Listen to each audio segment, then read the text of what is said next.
Hello, Kenny from Owlbot here with an exciting announcement. It took me however many years, but I was finally able to make a C100 Mark I version of Owl Color. It's the same profile as my C100 Mark II here, but now it works on the C100 Mark I. The main issue was that I don't own a Mark I. I didn't know anyone who owned a Mark I, and rental houses don't carry Mark Is. So it's hard to get a hold of one. But a nice gentleman named George was able to bring me down his camera, and we got the situation situated, and now you can have Owl Color in your 100 Mark I. I developed the C100 Mark II, the C100 picture profile, over 5-6 years of using the camera here.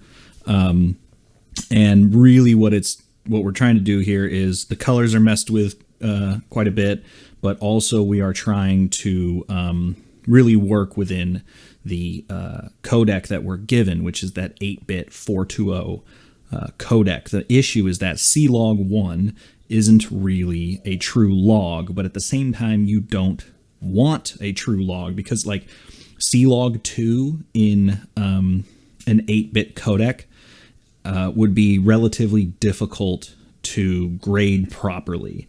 There's not, if you had a really high dynamic range scene in front of you, pulling everything apart would be a little more difficult. So what Owl Color does is it treats C-Log more like a kind of flat 709 profile. In regards to how to shoot with it, it will look a little darker, but it's easier to correct in post.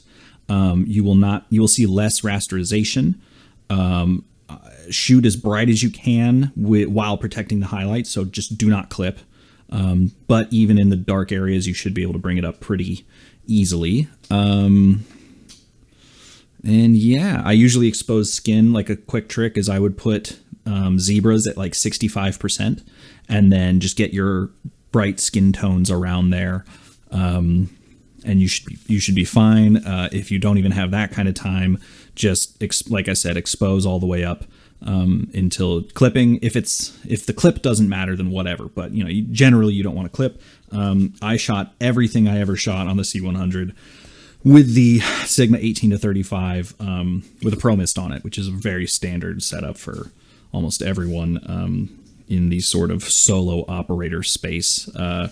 But the diffusion filter helps with that roll-off, which cameras like the C500 here don't necessarily need that additional help because the dynamic range and bit depth is a lot higher. So it's a newer sensor, newer processor, a lot of science that I don't fully feel comfortable guessing at while I'm spitballing this announcement video. So anyway, C100 Mark I, Owl Color, get it now, owlbot.co, hit shop, you'll see it there. Once again, thank you to George for helping me out with that, and thanks for all the support over the years. If you haven't, check out Frame and Reference Podcast on your favorite podcast app or here on YouTube, because I've been interviewing amazing cinematographers. Josh Richards from Nomadland, Tobias Schliessler from Ma Rainey's Black Bottom. I've got, it's just, those are the first 2 episodes. Fat Man, Johnny Durango. We did Sundance. It's going to be great. So you'll see a lot more of that here on the YouTube, which is cool.